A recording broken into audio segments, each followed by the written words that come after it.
What's up, everyone? I am Ernest Dove. This is the New York Mets Dove Report. In this segment, I want to break it down super fast, all of the prospects, even specifically ranked in my top 30, how they've looked in spring, even in the backfields and in the Major League spring games.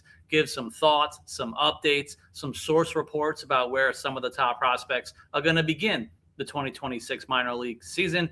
And I do have to talk about some possible slowdown, delayed, maybe even possible injury concerns with one of the top pitching prospects. Let's get into it, though. Number one overall, Nolan McLean looks the part as usual, whether it's a WBC, even back with us playing for the Mets. Some of the stuff, the sweeper continues to look like all kinds of wiffle ball. The fastball at the end of the World Baseball Classic all of a sudden touching 98, 99. He continues to look the part of a front line starter. I know we're all excited to see what the future holds for Nolan McLean. Same for the hitting version of him at this point. Carson Bench has looked the part the entire season. It's possibly presumed at this point that he'll break camp with the New York Mets because he's earned it. He's deserved it. Unfortunate situation for Mike Tauchman, which may have made it a little bit easier, but we still don't know until the very last minute. But one way or another, Carson Bench, 2026, going to be a mainstay in the Mets outfield for years to come. Jonah Tong, still one of my top favorite pitching prospects, of course. Looks like he kind of struggled up and down all spring with his new cutter. It looks like he made it an emphasis to throw it as often as possible all spring. So he didn't just try to get away with fastball changeups to get out of these spring games. It was important, as he told me for weeks behind the scenes in the clubhouse. He wanted to get the reps on the cutter one way or another. Obviously, some of the reasons he got optioned back to AAA, where he's going to start the season in Syracuse, where hopefully he gets in a lot of innings, shows off the cutter, kind of gets more consistent with his other pitches. The slider's got to be more consistent as well, and throw more of the curveball, hopefully, during the Syracuse season. Let's see how things pan out for him. Also, one of the top rising hitters now in the Mets farm system and around baseball, A.J. Ewing, who told me when I interviewed him some weeks ago, it's all about the mindset. He had it at 75% on the mental side, and the rest pure athletic ability, of which he showed off the entire spring. We'll see where he breaks camp, if it will be AA. Either way, I can see him reaching AAA by the end of the season. I could see A.J. Ewing as a 2027 option for the New York Mets. He has it all going at this point. Another hitter looking really good in spring, Jacob Reimer, who, by the way, in these games looked pretty darn good defensively at third base, making more than a few kind of running plays, showing off his strong arm. We'll see if the Mets continue to have confidence in his third base defense, or if a lot of people keep saying, will Jacob Reimer eventually transition to a full-time first baseman? We shall see, but so far, so good-ish in spring at third. Definitely deserves more of a shot during the 2026 minor league season to get a whole lot of reps at third base. One of my other favorite pitching prospects I've been telling you about for a while. Now we started showcasing it in a couple of games, and especially the spring breakout game. Jack Wenninger continues to look really good, throwing 95 to 97.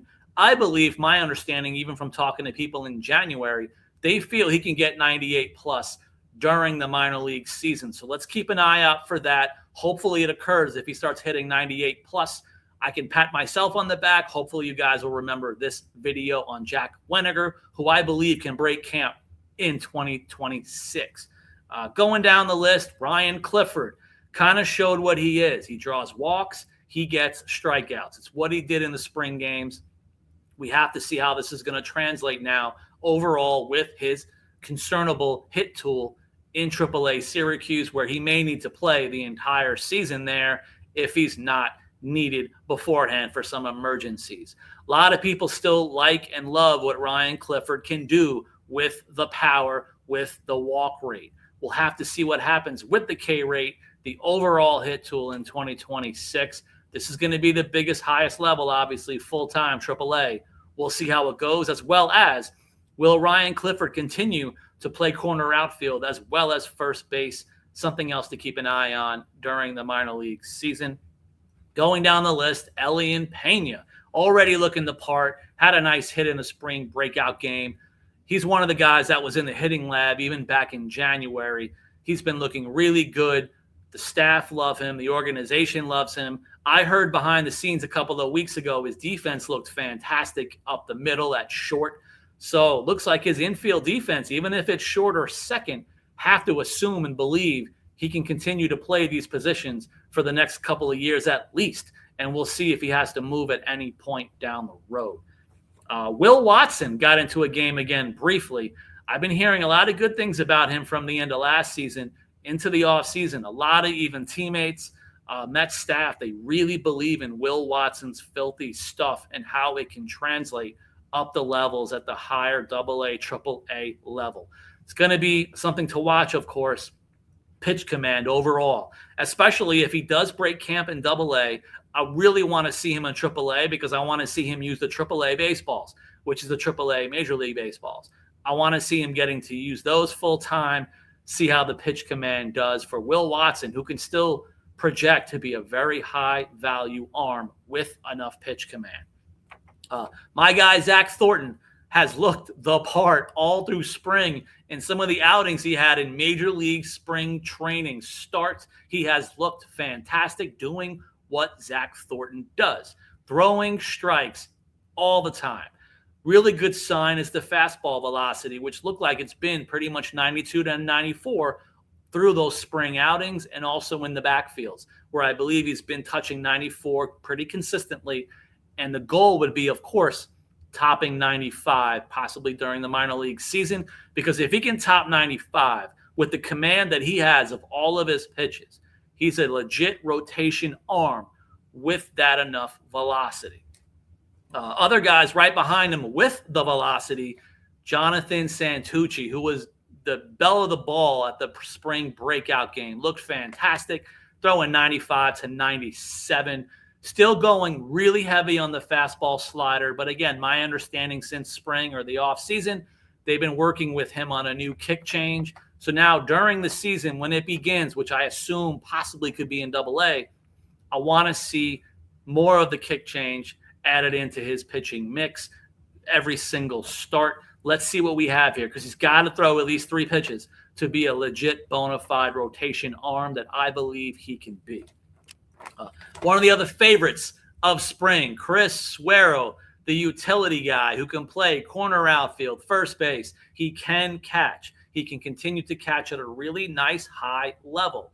I'm curious to see if he does break camp in AA, how much time he's going to continue to get. Because when he spoke to me in camp, the Mets still project him to continue to play all those spots, corner outfield, first base, catcher. So look for him to play all 3 of those positions again throughout the minor league season. The younger guy, Giovanni Rodriguez, has looked really good in the backfields in the intra-squad games. I'm super excited about how he's going to look during the season. Obviously, I hope he's in St. Lucie for as long as possible. We'll see his final projections, how he looks when all the affiliate rosters officially come out, or if I can get the source report first. But Giovanni Rodriguez, will this be the breakout that gets him into that top 3 prospect status I've been talking about since last year, so I can hopefully pat myself on the back on that one? We shall see. Mitch Voigt. Mitch Voigt has looked really good behind the scenes. Again, he's an above-average fielder, specifically at second base with above-average speed. Now we need to see him full season ball. As I announced on social media this weekend, Mitch Voigt will break camp with High A Brooklyn. So keep an eye on that. Keep an eye on what positions he plays. Does he play mostly second base? Do they move him around the infield? Something to watch. Along with one of the big bats, and I literally mean big, huge, large human being, Randy Guzman, who's had some nice hits. I believe a multi-hit game in that spring breakout game. He's a very big man to follow. I'm curious defensively, especially for Randy Guzman. Does he continue to progress offensively? We all hope so, because there's a lot of power potential. What's the overall hit tool going to be like? What's the K rate going to be like? And defensively, will Randy Guzman continue to play corner outfield as well as first base? Because if he becomes a full-time first baseman, Obviously, among other things, that's kind of a value thing, lowers value a little bit. Let's see if he continues to get outfield reps. One of the arms, Dylan Ross, I've been hearing behind the scenes, the reason Dylan Ross hasn't been getting into spring games as a 40-man roster guy, they've been cautious with him now. Looks like there might be some possible concerns with him. This is something we're going to have to keep an eye on when official rosters come out. Let's obviously first and foremost hope and pray that Dylan Ross is on an active roster and affiliate assignment when the seasons begin. But I'm curious, so we have to keep an eye on Dylan Ross to see if he's 100% healthy. One guy who is healthy, one of the bells of the ball as well in spring as a minor leaguer, Ryan Lambert with the 98-99 filth all spring. Loads of strikeouts in his appearances in Major League spring games. I was hearing about him throwing 98-100 even from January. So this is something he's been doing. Now he was showing it on the big stage in fake baseball. Now everyone's excited about Ryan Lambert, as you should be. Because, again, he has a ceiling of an 8th, 9th inning reliever. Let's see how he does when the camps break. Let's see what affiliate he does officially go to. And let's see where he pitches. Does he pitch the 8th? Does he pitch the 9th?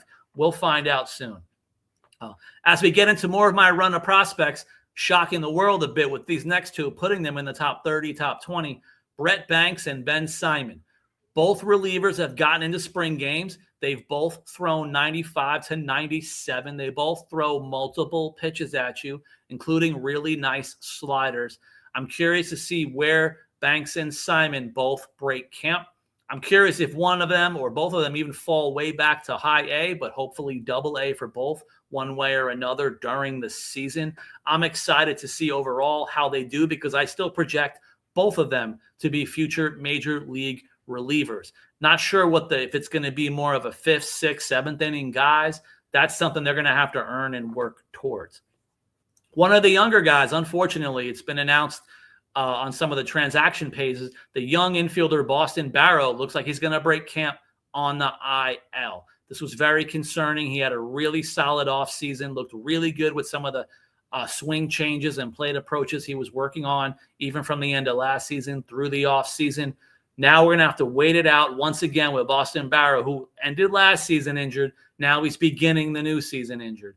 That's going to be a concern even for a young player. One guy who is healthy, Eli Serrano, the big, tall outfielder with power potential, continues to look good. Hit one really hard the other day in a Major League spring game, or even I believe in the breakout games. So the thing about Eli Serrano, can he hit lefties? How much of a hit tool will he have? That's one of the things that gets those projections and ceilings and floors. Will he be an everyday outfielder? Will he be a utility player? Will he be a version of a Tyrone Taylor with power? That's going to be something that's going to be solved during the season based on how he hits those lefties. What kind of batting average for the old school guys? What will his batting average be? Another young guy who, unfortunately, I heard some negative news on and it was announced that Trey Snyder is going to be missing the beginning of the season. My understanding, I'll use a hockey term, it sounds like an upper body injury. Looks like something that's going to be a while. I would like to think that Trey Snyder can hopefully get into some games by the end of the season. But again, now this is a guy who's definitely being pushed back full-time 2027. Now we're going to have to wait another year on a very young, talented infielder who was in a learning curve last season. So you expected another learning curve and progression in 2026. Another young arm who I heard a few weeks back had a minor injury, the lefty Daviel Hurtado. That's why he was pulled from being able to participate in the World Baseball Classic. As of now, I don't know how long or if he'll be out on an IL. I don't know the specifics. I do know it's a different kind of injury. I don't know of any surgeries for Daviel Hurtado. So I would have an expectation that he'll be pitching this season, most presumably in A ball, but definitely keep an eye on Hurtado as being a very exciting arm once hopefully and presumably healthy. Also, my guy, Jose Chirinos, the baby DeGrom, mostly for the delivery because he's more of a possibly topping out at 94, maybe 95 arm. He's not 101 DeGrom, but he's got the delivery. I'm excited to see what a full season of Jose Chirinos can do, presumably also starting in A-ball. I'd like to see him in Brooklyn. Let's see how he does. Some of the younger players like Edward Lantigua and even Daverson Gutierrez, who I want to continue to keep an eye on because of his plate discipline. I want to see how much of a hit tool Daverson Gutierrez can have at higher levels. I'm hoping the Mets push him in 2026. He already has time now in low A, and I want to see him more in high A. I want to see what Daverson Gutierrez can be, especially defensively. I talked about a very strong arm, but he's got to work on the pop time, the footwork, some of the other behind-the-scenes stuff for catchers.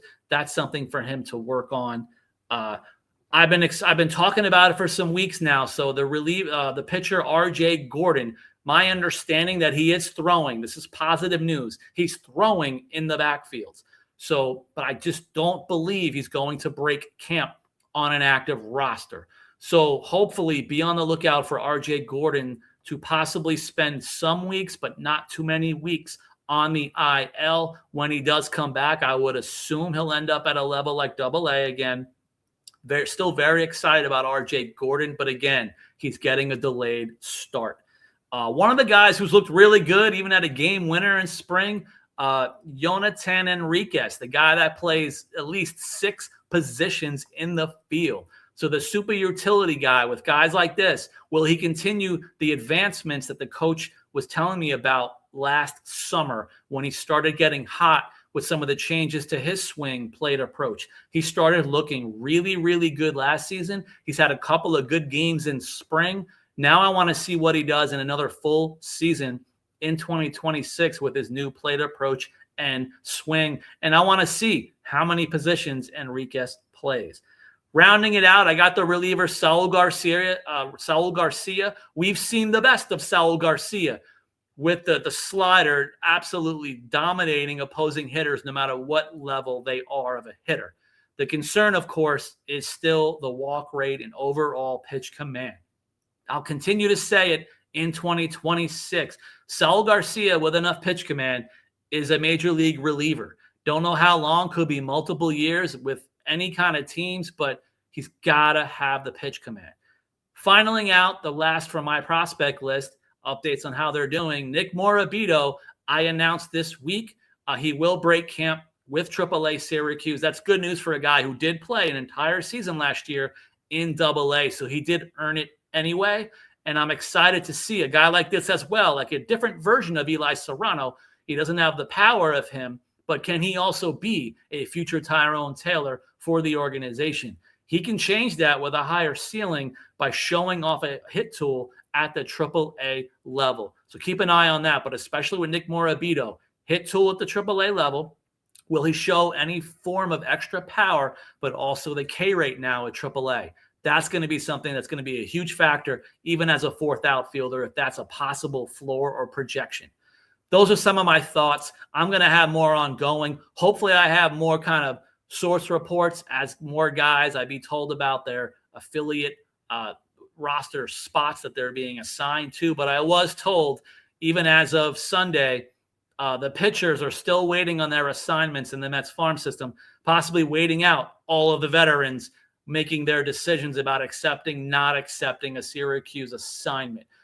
We'll have to wait on the pitchers, but hopefully I'll have more updates on the hitters. Thank you guys so much for watching. I'll see you guys next time.